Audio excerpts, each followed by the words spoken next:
Monday morning. Time to go to work.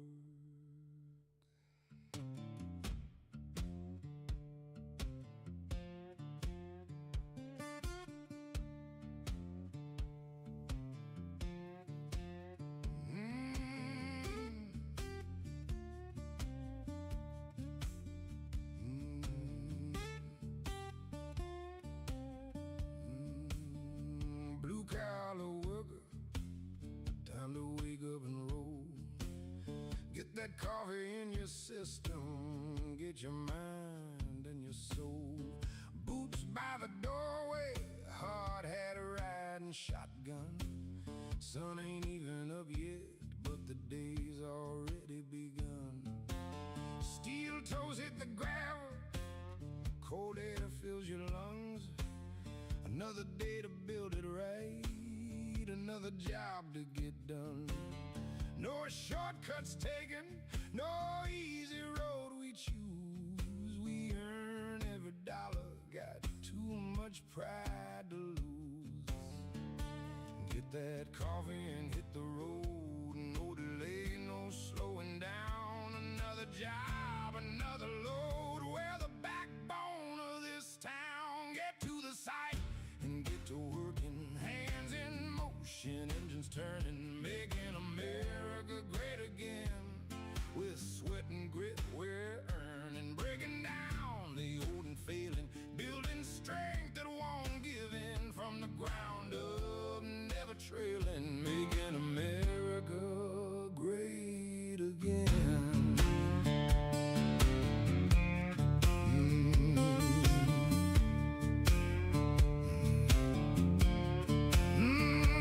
Desk or office space for us, no climate control routine. We work in dirt, steel and concrete, where real lives lived and seen. Using our heads, hands and backs, every move has got a cost.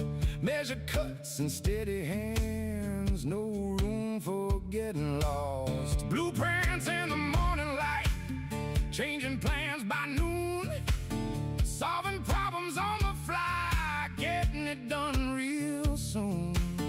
Weather don't stop nothing, rain, cold or blazing heat, we show up ready every day and stand on our own 2 feet.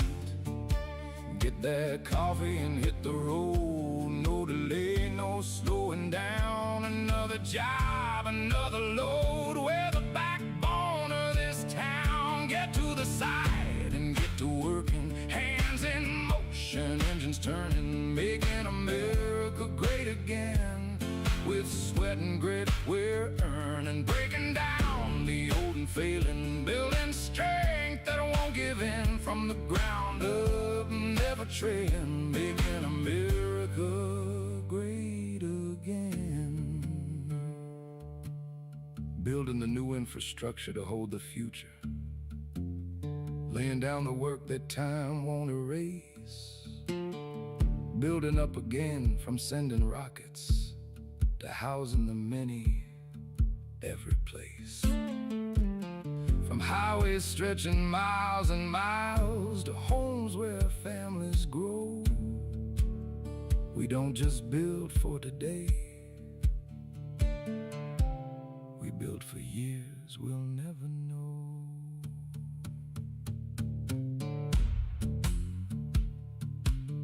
You see it when you drive by, steel going up, concrete being poured, that's us. That's blue collar, building a newer, stronger foundation, rising higher every day, building stronger, higher and better. We don't back down or fade away, making America great again. Every beam and every stone, we don't just build the country, we build a place called home. Blue-collar worker,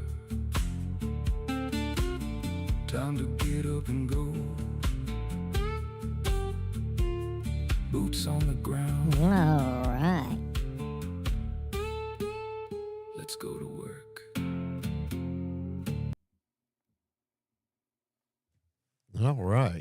Good morning, everybody. Good morning once again, my brothers and sisters of the Blue Collar Sunrise. We're getting after it once again. Let me see if I can get some background going. All right. This is Bubba. We're coming live from this side of the scaffold, this side of the muddy boots, and this side of the grind. And somewhere, smiling through the veil of knowledge and mystery, my faithful companion, Lyrophoria, the goddess of wisdom, communication, and good common sense. Another Monday morning has rolled around. Some of you are already halfway down the highway. How's the volume coming in? Y'all got plenty of volume on. Wrong one. Yeah, I'm still trying to learn some of this stuff. There we go. All right. Some of you are already halfway down the highway. Some of you are sitting in the driveway trying to convince your back cooperate. I know that one. Whew. And some of you are hunting that first sip of coffee like it's a buried treasure. Wherever you are this morning, I'm glad you made it, because there's honest work to be done. Families are dependent on you, communities being built by your hands, and a future still under construction. So let's wake up. Let's tighten it up. Let's get our minds right before the first tool gets plugged in. Because around here we believe in being safe, timely, and efficient.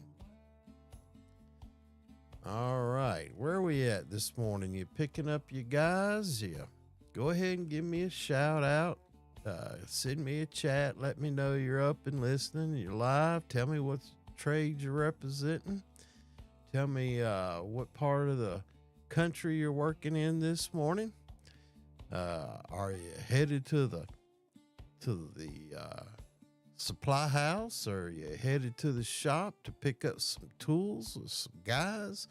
Are you swinging around and picking up some of your guys? Are you at the QT or the raceway getting that first cup of coffee?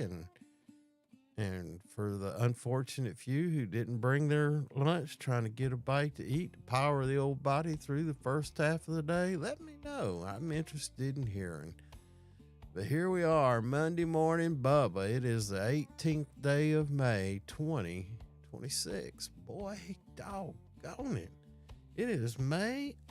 It is over halfway through May already. Where does the time go? Goodness gracious. It's like a flicker of light, isn't it? Yep, just like a flicker of candlelight on the wall. Time is just flitting by. Quicker, quicker, quicker. Especially as you get older, you young bucks out there still having a good time. Us old dudes, we're just trying to get up and get motivated. It's 64 and clear in my part of the country. Supposed to get pretty warm today. Let me know what you're facing today. I've been in the latest place I was in a town out in Texas called Hereford. Boy, they had some windstorms come through there, and I was out there during, I guess, February, March. And that was quite an experience for me.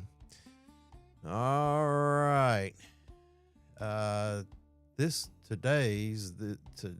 week it's a reminder, and we'll talk about it later into the show, but you were meant to build something.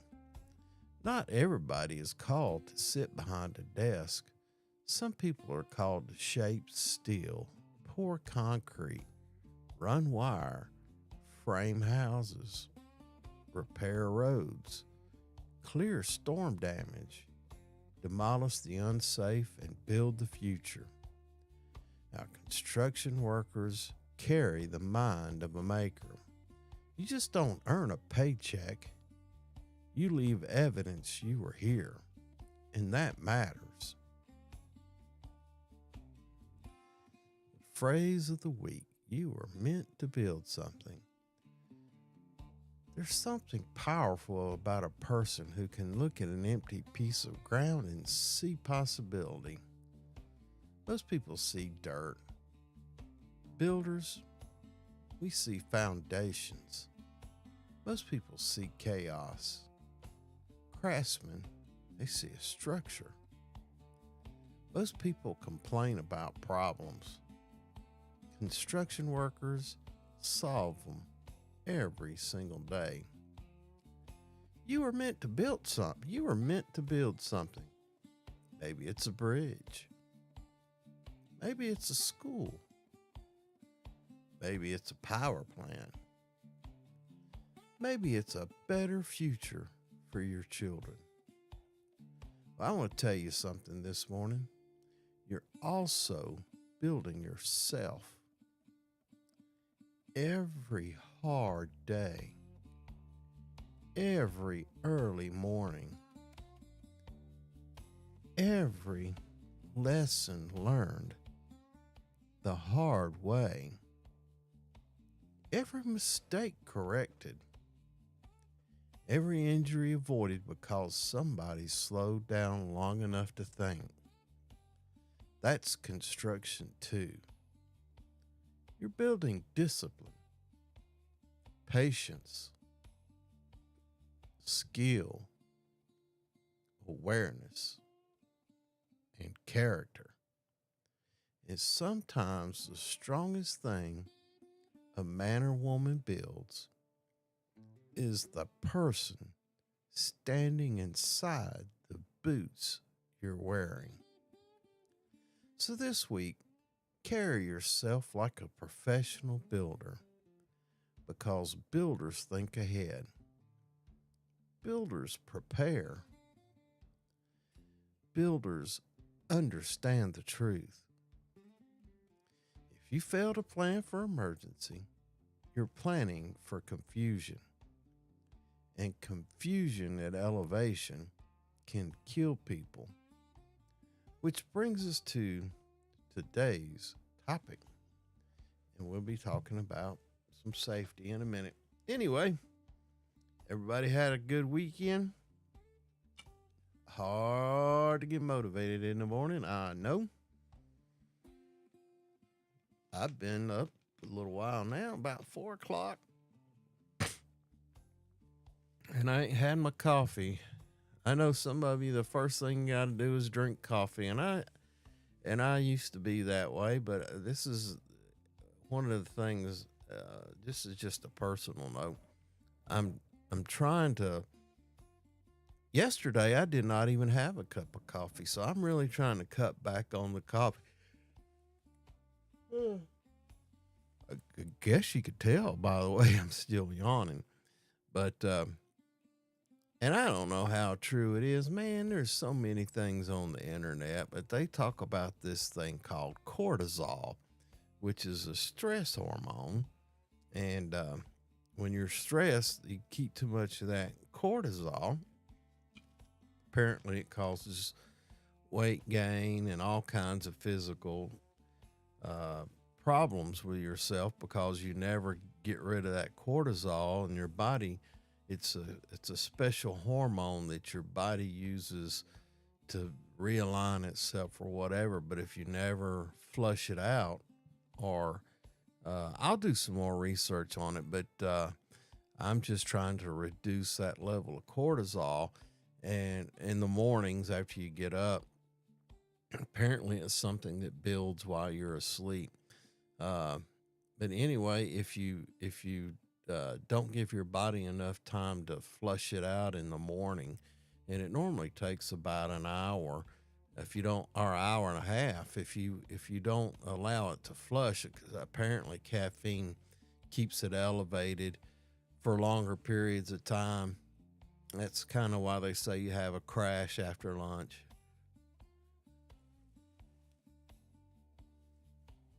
if you drink a lot of coffee first thing in the morning. So that's what I'm trying to do, is trying to reduce the coffee intake for the first hour and a half, just to see if it makes me feel any different and has any effect on my body.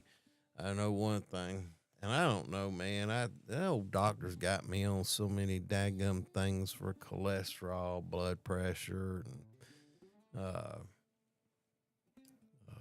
sugar.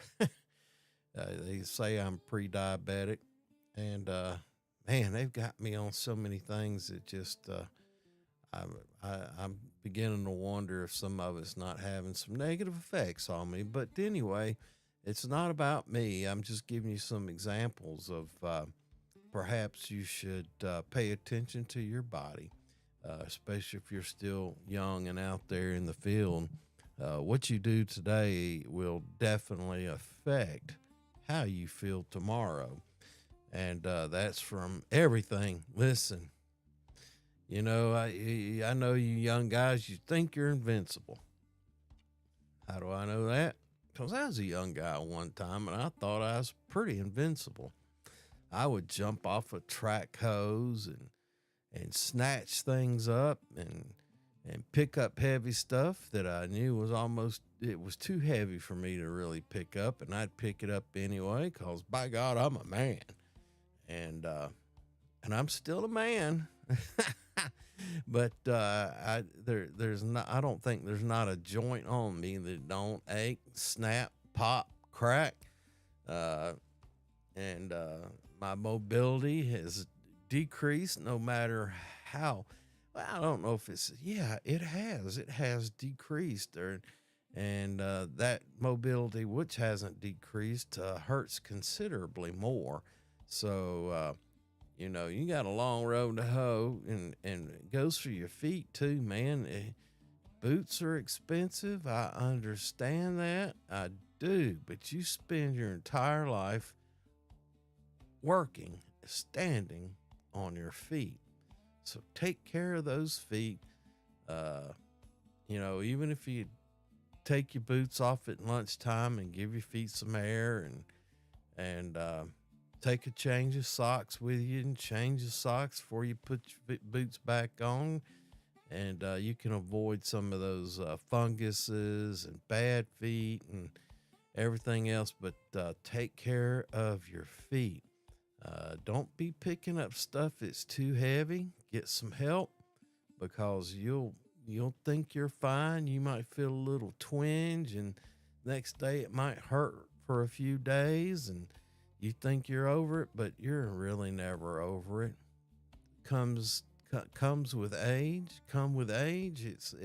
Everything you do will come back and revisit you, and it revisits in a much more stiff and painful way. So take care of yourself while you're out there. Use 3 points of contact. Climb up and down off of equipment. Just don't leap. I worked with guys for years and years. They're track hoe operators, and you'd see them step out of the cab and step onto the tracks and then jump from the tracks to the ground. And nowadays they're the same age I am, and you see them, they're bent over and they're in pain all the time, and you just know what happened because you watched them do it and you were doing it too. Crawling under equipment, under trucks, fixing stuff, and in bad positions because you was in a hurry and not paying attention to your posture. And it's coming. So you young guys out there, pay attention to what you're doing. Think about what it's going to feel like in the long term.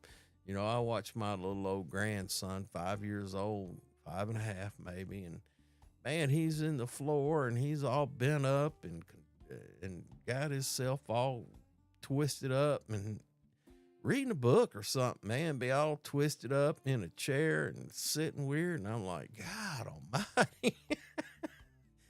I'd have to call emergency services if I got myself in that position. But he bounced out of it and he's playing around. Now, some people say that mechanics they do a lot of bending and squatting and all that stuff, and it's probably pretty good for you as time goes on. You stay active much longer, but don't be overstraining yourself. I'd change out the tobacco. Anyway, let's talk about today's topic. Safety snapshot for the day. I tell you, over my long safety career, I think I've only had a couple rescues where a guy fell. And fortunately, we planned for it, and the guys were able to rescue him, or a self-rescue, but never had anybody suspended for very long from a fall, in their PPE, suspended from fall rescue equipment.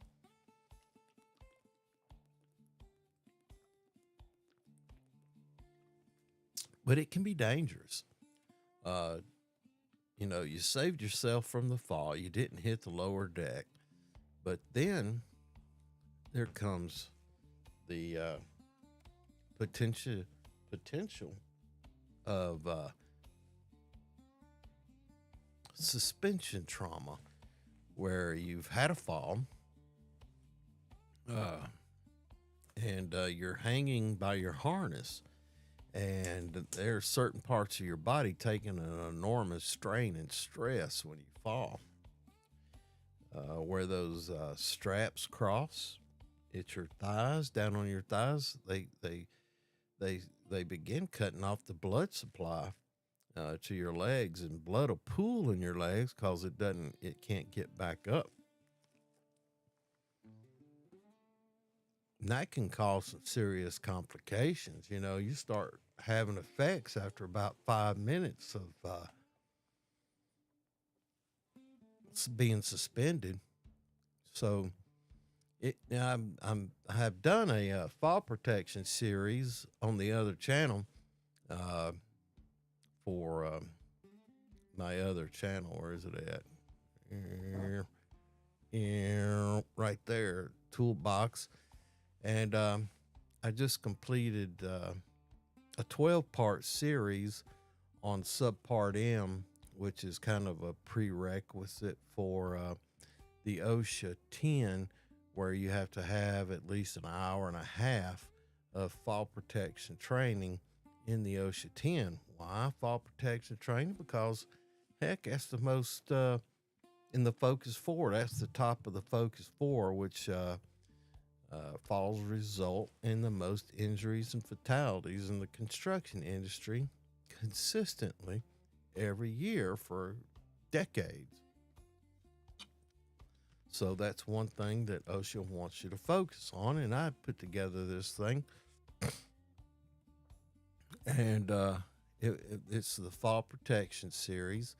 But this week we talked about rescue planning and suspension trauma. Now, listen up. Most workers understand the importance of wearing harness, but far fewer understand what happens after the fall. And this is a good training subject for your Monday morning safety topic. People think the harness saved him. Well, maybe. But the harness is only step one, because hanging motionless in a harness can become deadly in minutes. And it's called suspension trauma. I had a slide, but I can't find it. And it can become deadly in minutes. Okay? It's called suspension trauma. See if I can find that slide for you guys. Excuse me, got the sinuses going on this morning.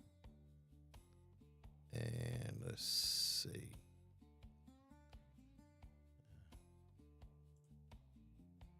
I'm still looking for that slide about suspension trauma.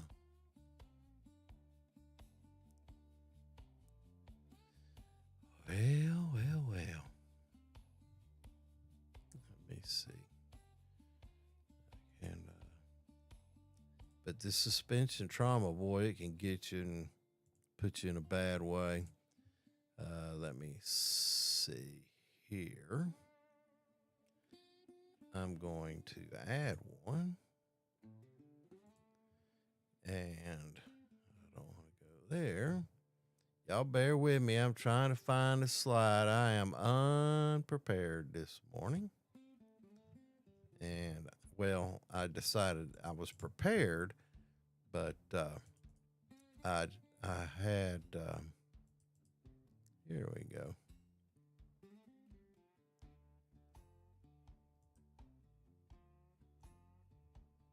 I'll put those in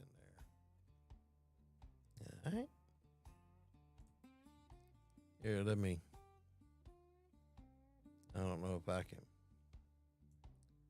make this big enough to do us any good, but I'm going to try. All right, here we go. Suspension trauma. You know, you got that's a rescue plan. Let me see if this thing will. There we go. Yeah, suspension trauma timeline. 0 to 5 minutes. You're okay for a few minutes there. See if I can, if it'll let me enlarge that somewhat. Yeah, I don't know. All right, but anyway, for the first 5 minutes or so, you're probably okay. But you see where the straps are under the buttocks, and you're getting some stress. But 5 to 15, after 5 minutes, the blood starts pooling in your legs, and it circulation problems, and then it starts after 15 minutes or so. It starts stressing your body. Your heart is not enough blood to pump because it's hung in your legs. But anyway, that's something you got to pay attention to. But the harness is step one. Hanging motionless in a harness can become deadly in minutes, and it's called suspension trauma. When the legs hang still for too long, blood begins pooling downward, and your circulation changes. And your heart struggles to move blood properly, especially if you're a big fella now. A big fella, if you weigh a couple hundred, 225, like myself, and you're suspended. You think just one other man, and you're weak, and you're just hanging by your lanyard. You think you and just another man up top is going to get you down?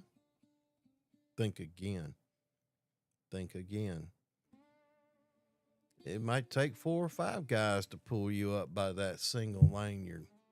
How you going to get down? Heart struggles to move blood properly. The brain starts receiving less oxygen. The worker may become dizzy, confused, and even unconscious if the rescue takes too long. It can even become fatal. That's why rescue planning matters. Not after the fall. You're in a hurry when somebody falls. You're in an emergency. Your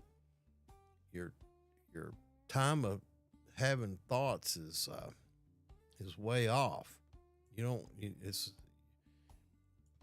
just don't have the time to think. You're busy.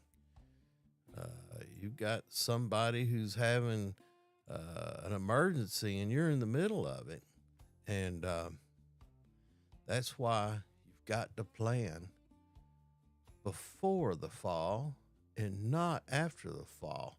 The planning should happen before the work begins. A professional job site, if that's who you are, is the questions would be, who calls 911? Who performs the rescue? How are you going to rescue? What equipment are you going to use? Who's trained to use that equipment? What's the access route to that person who's dangling from that lanyard? And how long will the rescue realistically take? If you've got two guys on the job and one guy's up there in a harness and he falls, you think the other guy's just going to be able to rescue him? I would say, I would plan on no. So what are you going to do? Are you going to make arrangements, say, hey, can I count on you in case something happens with another person? If it's just you two and there's no other contractors on site, then how are you going to plan for the fall? What are you going to do? How are you going to make that happen? Because panic is not a rescue plan. Hope is not a rescue plan. And we'll figure it out when it happens is not leadership. Thinking ahead is part of the safety habit. Professionals just don't prepare for the job. They prepare for when the job goes wrong. And I can't stress that enough. All right. You know what? If you got any questions over that, you can send me a chat. You can contact me. I've posted my email address up here. Just get in touch with me if you got any questions over that, or you need some kind of training, or go to the old Toolbox Talks and see if there's anything there. If not, like I said, just get in touch with me, and we'll get you some training information, some stats. We'll get you anything you need. But start thinking like that, boys and girls. We need you to think all the time and be prepared to help yourself and help your brother or sister. All right. Well, before everybody gets too serious and starts inspecting their harnesses while driving down the interstate, let's have our Monday morning laugh break. A young laborer asked the foreman, he said, "Boss, what is suspension trauma?" The foreman said, "That's what happens when your wife finds out you brought another tool home without telling her." Laborer said, "No, sir, I'm talking about fall protection." The foreman nodded and said, "Oh, well, that suspension trauma might kill you slower." Some old boys, if they had a choice. Anyway, that old job superintendent walked onto a job site. Man, that place was messier than all get out, messier than a toddler's bedroom. He walked on a job site and yelled, "Who in the world left all this trash laying around?" One worker pointed at another. The second pointed at the laborer, and the laborer pointed at the wind. And the wind said, "OSHA did it." Ain't that? Hey, man, who left it?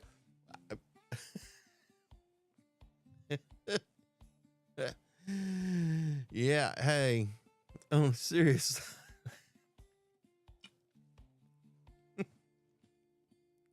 don't overlook stuff, a messy job site. You know, a messy job site is a indicator how you think and how your work is done. I know that if I walk on a messy job site, I'm looking at a bunch of ne'er-do-wells, a bunch of unprofessionals, and automatically I got to put my, "Oh Lord, these a bunch of dummy glasses" on and look at everybody like they a bunch of dummies because their job site looks messy. But if I walk onto a job site and it's clean and a professional looking job site, I put on, okay, this is going to be an easy job site to walk. And I put on these are good guy glasses, and it taints my thought processes in a different way. But anyway, a clean job site is a professional job site. Now, this morning's tools and tricks segment is simple but powerful. Like I said, a clean job site is a professional job site. And I can learn a lot about a crew by looking at the ground around them. A clean, organized site, in my mind, and in most people's mind, usually means better planning, better communication, better hazard awareness, better craftsmanship, better morale. Whereas on the other side of that, a mess creates confusion, especially to somebody like me who's just coming onto your site. And confusion creates hazards like trips, falls, lost or misplaced tools, damaged materials. I walk on a job site and materials all piled up in a helter-skelter way, and it just looks messy, and you can see some of the material is damaged because it's fallen over or whatever, and you're going, man, I can hear the call now, hey man, I need to get another piece of this or another piece of that. Nah, it's broke when we got it. I was there 10 minutes earlier and watched the guy not being crazy or something and knock it over. But anyway, damaged material, and it's often poor productivity because they're in there sorting out their mess, trying to find something that got covered up in a mess. And then they get a bad attitude because they can't find what they need, and they're running to the supervisor. I can't find it. Supervisor, he'll go over there and get drawed off of whatever he's doing and go over there and help him find it. And then they find it and it's broke. It's damaged. And the supervisor's going off and, dog it, man, you guys. And the guy, he gets a bad attitude because he took the brunt of the superintendent's anger or angst, and eventually it can lead to bad injuries. A professional mindset shows up in housekeeping. I don't mean perfection. Construction work is messy, I understand it. But there's a difference between actively working and completely disorganized. Good crews clean as they go. And why? Because organized people think ahead, and thinking ahead is one of the foundations of safety. A clean site also sends a message to owners, inspectors, customers, and to other trades. It says we care about our work. We pay attention. We take pride in what we build. And pride matters. And I'm not talking about arrogance, professional pride. There's honor in organized effort. Remember, a sloppy site usually reflects a sloppy mindset, and a professional environment starts with professional habits. And I can't say that enough. That is a true statement. And we all know it. We've seen it. And peer pressure is one of those things that is amazing. I've been on job sites and, oh my God, it's a nightmare. And then my crew will come on deck and I'll start talking to them early in the morning every day. I said, look, you see what's going on around you. You see that this is disorganized. And I'm making it incumbent upon you to show what professionals we are.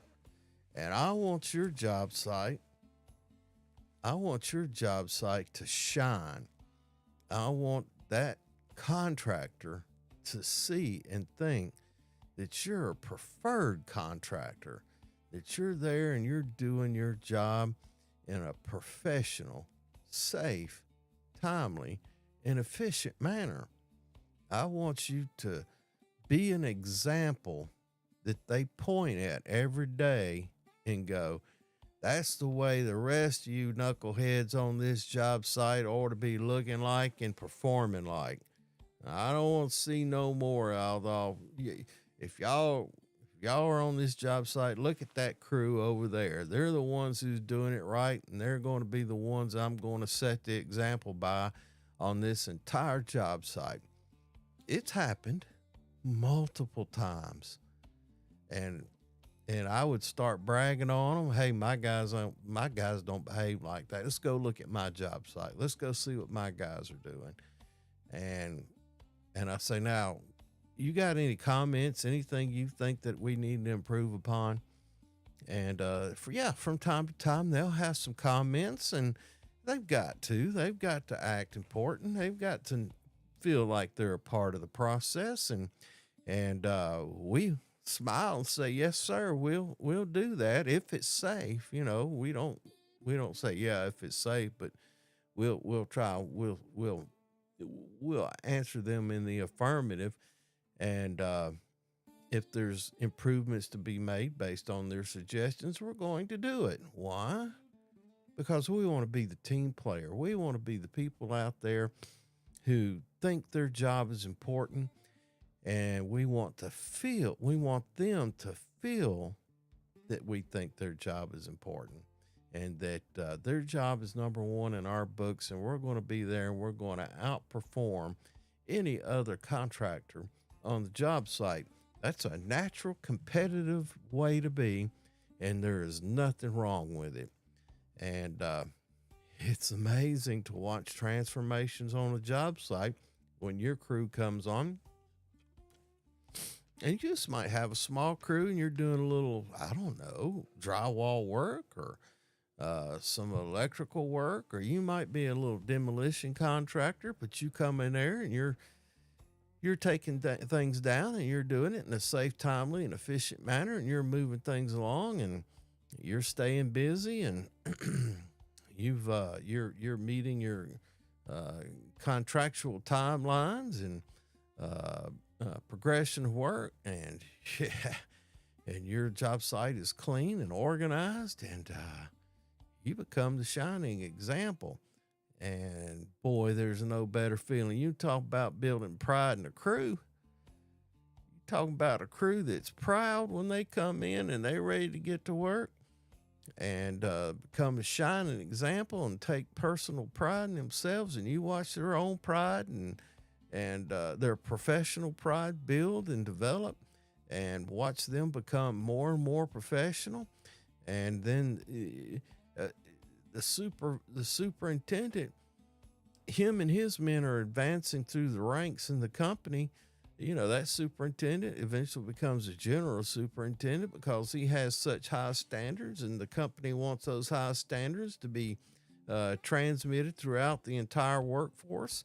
And they put him in a leadership position, and all those guys who worked with him, all of a sudden they get to advance up into superintendent and foreman positions. Why? Because they have developed, along with their superintendent, who's now a general superintendent, high standards and expectations in themselves and people who work with them. It's amazing. And you could be a part of that. If you're struggling right now and you're not thinking you're excited about being at work, and you got to think about, who am I? Am I going to be the best on this job? Am I going to show up every day? And am I going to have my PPE on? Am I going to wear it correctly? Am I going to look the part? Am I going to pay attention during the PTP meetings? Am I going to participate in the PTP meeting and the safety meeting? Am I going to look out for my coworker? And if I see sloppy or unsafe behavior, I'm going to address it and say, look, brother, need you to straighten up now. We don't need you hurt on this job. You're better than this. You're part of the elite team here. And you start using that phraseology and that terminology amongst your crew, it's amazing to watch them flourish. Not because they're anything, well, they are something special, but they told themselves they are something special. And you, as a leader, reinforce that with your high expectations and not accepting anything other than performance that is safe, timely, and efficient. All right. So keep that stuff in mind. We've been talking about it the entire show, and I've said it before, on the safety channel, right there. If you go, man, I forget how many videos I have. I look at it from time to time, but then I've added 3 or 4 videos. I don't know, couple hundred, 300 videos on there. They're short 5-minute videos about some safety topic that I've run across and I thought needed to be addressed. And I'll put it out there, and I always include the script in the description, so that if you're looking for something for your team, or if you're a new guy and supervisors always ask if somebody want to lead the safety meeting, you can hold up that hand and say, hey, I'll do it.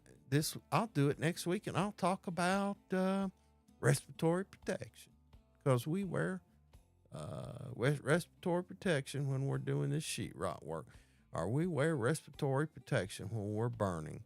I'll do that. And you go to that other channel over there and look up and print out the copy and paste the description and print it out and take it to work and have your sign-in sheet and be a professional. You can watch to see how I present it. If you have, concerns about your presentation skills, the only thing I could tell guys, and I've told plenty of them, you can see it in their heart and you can see it in their eyes. They want to be something better. And they said, I don't know how to talk to people. I said, I don't either. I said, man, I stumble and fall all the time. And the more you stumble and fall, the better you get your feet under you. You just got to do it. Just do it, man. Do it. So what if you make a fool of yourself? At least you're a fool up there trying. You got other fools standing around ain't got the courage to try. You taking the foolishness out of yourself with courage, baby. Courage. And you can do that. So this week on the channel, we continue the fall protection series. Well, we actually wrapped it up. And it's on this thing we've been talking about today, rescue planning and suspension trauma. And here's the truth most people don't think about. Falls don't always kill workers instantly. Sometimes the danger comes afterward. The worker survives the fall, becomes trapped in the harness, and every minute matters. That's why rescue planning work isn't paperwork. It's preparation for human life. A harness without a rescue plan is only half a safety system. And professional crews, and we're all professionals, understand you don't rise to the occasion in emergencies. You fall back. You fall back on your level of preparation. You got to think about that, boys and girls. What that means, pre-planning rescue operations. Training the workers Okay, if we have a fall, who knows how to operate the man lift? Where's the man lift at? Is it got fuel in it? Is it going to be inspected? Is it going to be this? All this stuff. And it's part of a normal procedure.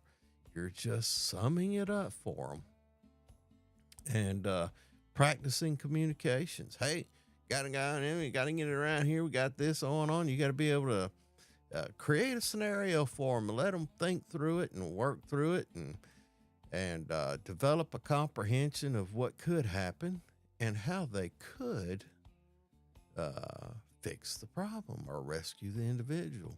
Make sure they understand suspension trauma because if they have no idea what suspension trauma is and a fall occurs, they may not be all that excited about, oh, he's falling, but he's all right, he's hanging. They may not understand how dangerous the suspension can be. And thinking before the emergency arrives, believe me, you've got to be able to think, because once panic starts, thinking becomes difficult. And I've been on situations where we've had,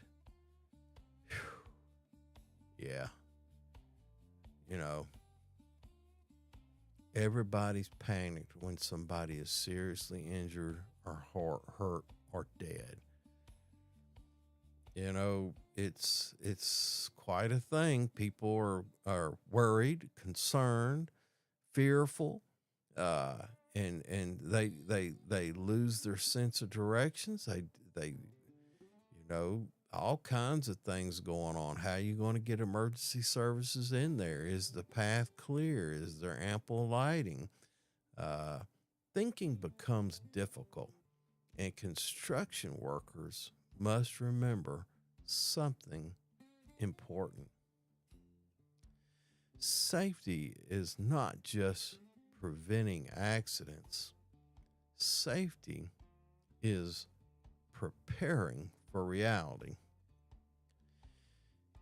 I got a couple minutes. I'll tell you a story. I'm on a job site and I get the call. Someone is injured. And I walk into this darkened area and there's a guy doing CPR on an unconscious individual. And I asked, what has happened?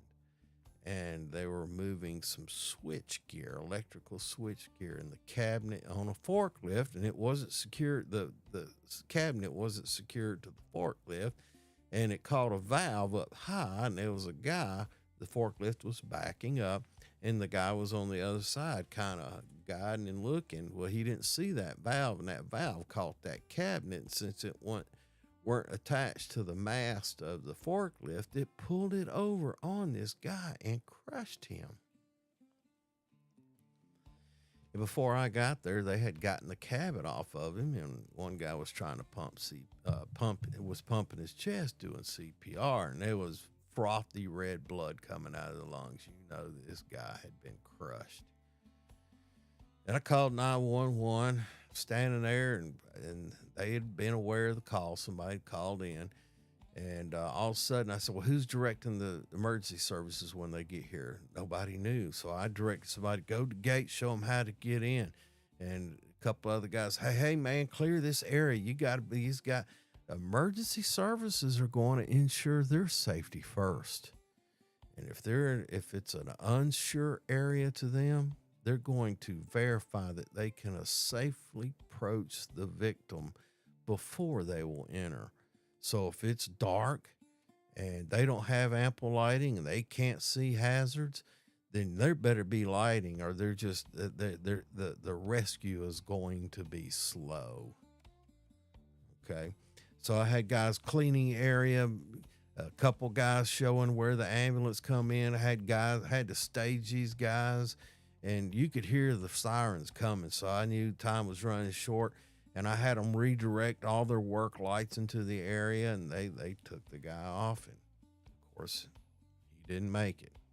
But if you're not prepared for that kind of thing and panic sets in, everybody's just standing around watching, and you can't be doing that.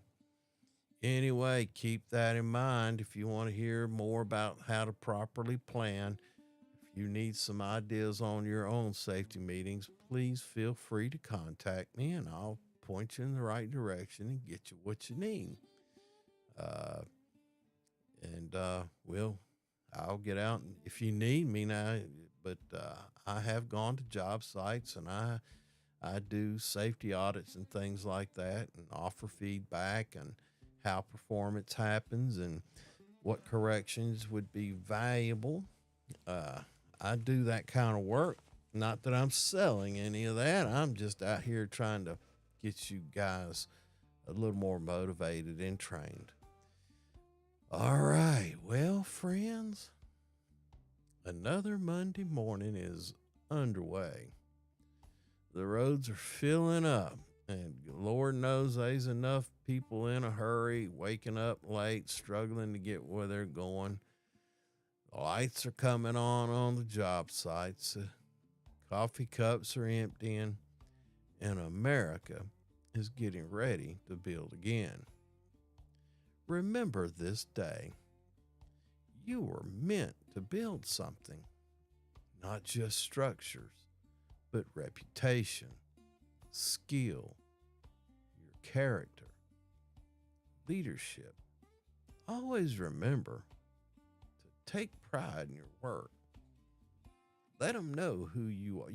You're going to tell people who you are, and you have the choice to make on who you are and how people see you. You could come in with your britches hanging halfway down your butt and smell like whatever, or you could come in clean shaven, ready to go, got your PPE all on and not cocked sideways, but run with the brim forward and your safety glasses on, your safety vest on, got your shoes, safety shoes on, not showing up to the job site in flip-flops or house shoes. But now I understand you want to ride. If you got an hour, half, whatever drive into work and you want to have your house shoes on, that's fine. But when you come to a safety meeting or you come to the meeting I'm leading, you come in there wearing your sliders, still in your socks, no PPE on, or you just got it cocked on the back of your head or whatever, thinking you look cool and your vest slouched off halfway. Come on. I want you to look. I want you to look the part. And the only part we have on this job site is professional. You got it. Once you start down that road and you hit it every day and you're there early and you're showing up and you're prepared, people see that. They know. Your boss knows, the owner of the project knows, everybody sees that. They see that. But you're not just building structures, you're building reputation. You're building your skills. And when you come in there dressed the part and you take that leadership role and you take pride in your work and you keep your sight clear and you keep your head clear, you keep your equipment inspected, and you're wearing your harnesses properly, and you keep thinking ahead before emergency happens, and you're doing your PTP and your work weekly safety meetings, and you're doing all that stuff, you're a professional, and you can be one. It just takes a little bit of effort. And all of a sudden, when your mindset changes, the way you carry yourself changes. The way people see you changes. Your opportunities for advancement, that changes too. Because the safest workers aren't always the strongest workers. They're usually the workers who stay aware. From us here at Monday Morning Bubba, from me, from the smiling wisdom of, where is she over here? Miss Pluriphoria, floating somewhere through the digital Appalachian fog. We wish you a safe, productive, a meaningful week ahead. Take care of each other out there, and remember, be safe, be timely, be efficient. Now, let's go build something. But remember, have a grateful day, have a grateful week, and we'll see you next time. Thank you, boys and girls. I love every one of you.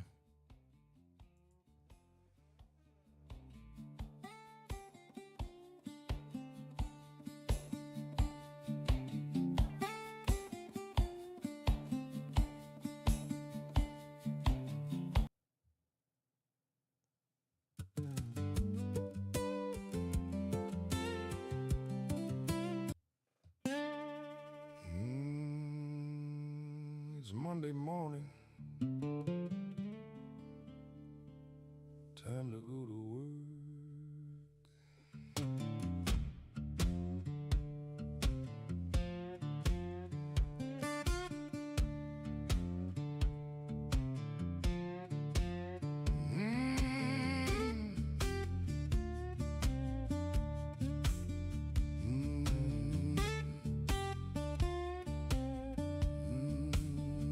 Blue collar worker, time to wake up and roll. Get that coffee in your system, get your mind and your soul. Boots by the doorway, hard hat riding shotgun. Sun ain't even up yet.